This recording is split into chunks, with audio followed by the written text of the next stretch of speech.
10টা কাঞ্চনপুরনি BJP বদলनि अंगै बोसखांनि ADC चौमारि बातायनै आदं Shailendra नाथनि चौमारि आवायै लुकुकुथुम बान्दा संजाजाखा north हांकर 10टा हातिव बान्दावा Norway अकरांगै थांगै मानजागैखा MP रेबती Tripura MP बान्दावा बोसखांनि ADC चौमारि आवायै ककलाम नारुक थानि शाखा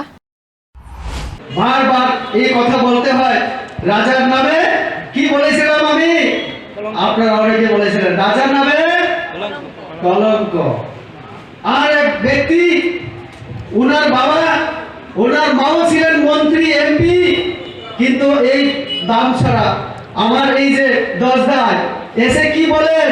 বলেন খালি তিপ্রাসা আর থানসা আমি তিপ্রাসা যদি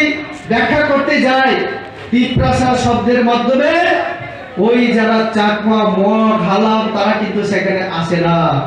পঞ্চ ত্রিপুরী বলতে আমরা যারা কর্পোরেট ভাষাভাষী বিশেষ করে তাদেরকে বোঝায় অর্থাৎ থানসা শব্দের মাধ্যমে 19টা সম্প্রদায়ের মধ্যেও বিভাজন তিনি তৈরি করছেন বিভাগ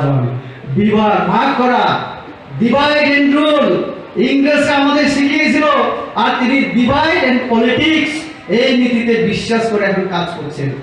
মাঝে মধ্যে বলেন কান ধরে যে বাবা গো আমি আর জীবনে রাজনীতি করতাম না হয়ে গেলেন এনজিও নেতা এনজিও থেকে হয়ে গেলেন এখন আবার আগামী দিনে এমডিসি বুয়াকরা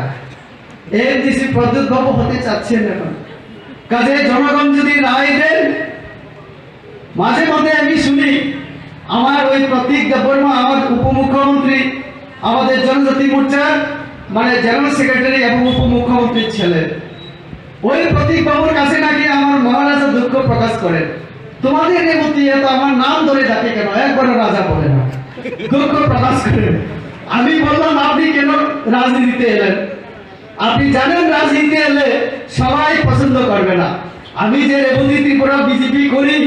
এখানে যারা সিপিএম করেন এখানে যারা আইনপ্রীতি করেন বা অন্যান্য দল করেন আমার কেন প্রশংসা করবেন তারা জানে রেবতীর প্রশংসা করা মানে বিজেপির ফায়দা হওয়া তো তার জন্য আমার সমালোচনা করবে তারা আমি জানি এই কথা বলারও জানা দরকার আর উনার কি চ্যালেঞ্জ রেবতী ত্রিপুরাকে তো বাদই দিন ওই নরেন্দ্র মোদীর কাছে বারবার ওনার চরণে গিয়ে স্পর্শ করার চেষ্টা করেন আবার এই খুবলুকে দাঁড়িয়ে বলেন নরেন্দ্র মোদী নানো সিনিয়াকু মোদী নাকি ওনাকে চিনতে পারছেন না এখনো আমি তার জন্যই বলেছিলাম কয়েকদিন আগে আপনি তো মহারাজা এই জুমিয়া পুত্রকে আগে মোকাবেলা করুন তারপরে আমার নরেন্দ্র মোদীর সঙ্গে আপনি মোকাবেলা করুন এই জুমিয়া পুত্রের মোকাবেলা করুন তারপরে অন্যের সঙ্গে করুন আবার মাঝে মধ্যে দেখি কোন একটা রাজনৈতিক চাপে পড়লে ওই বাংলাদেশি বিপ্লব দেবের কাছে রাত 12টা 12:30 গিয়ে পরামর্শ নেন আমি আর কিছু বলবো না অনেক কথা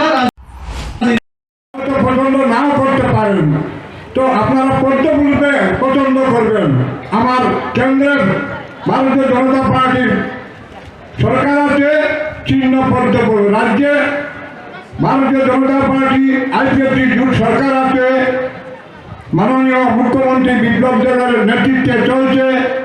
3 বছর থেকে উন্নয়ন দেখছেন আর কাঞ্চনপুরে আমরা এডিসিতে বাস করি আমাদের এই স্বশাসিত এলাকা যে পরিষদ সেই পরিষদে আমাদের নেতৃত্ব নেই আমাদের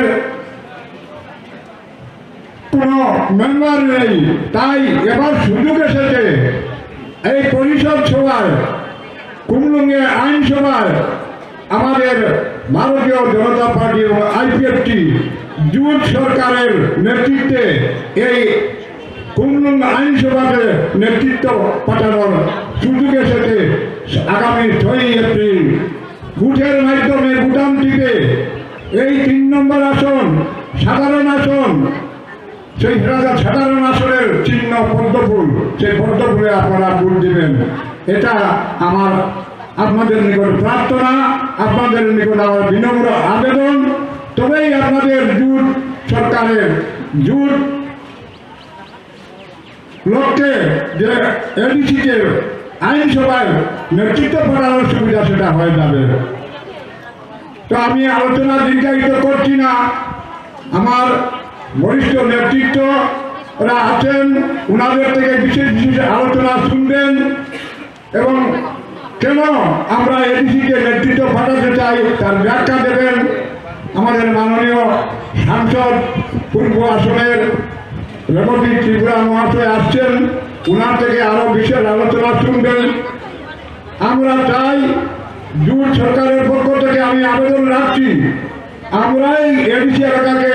উন্নয়ন করতে চাই,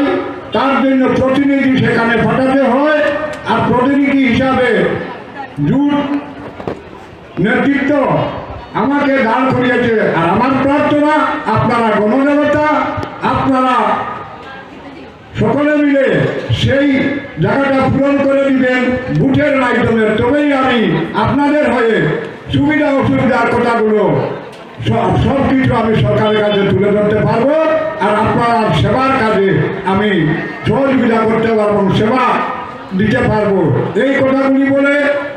আমি দলের পক্ষ থেকে আমি আবেদন রেখে আপনাদের কাছে বিরাম নিচ্ছি। বন্দে মাতরম, ভারত মাতা কি জয়, IPFT লং লিভ। নমস্কার।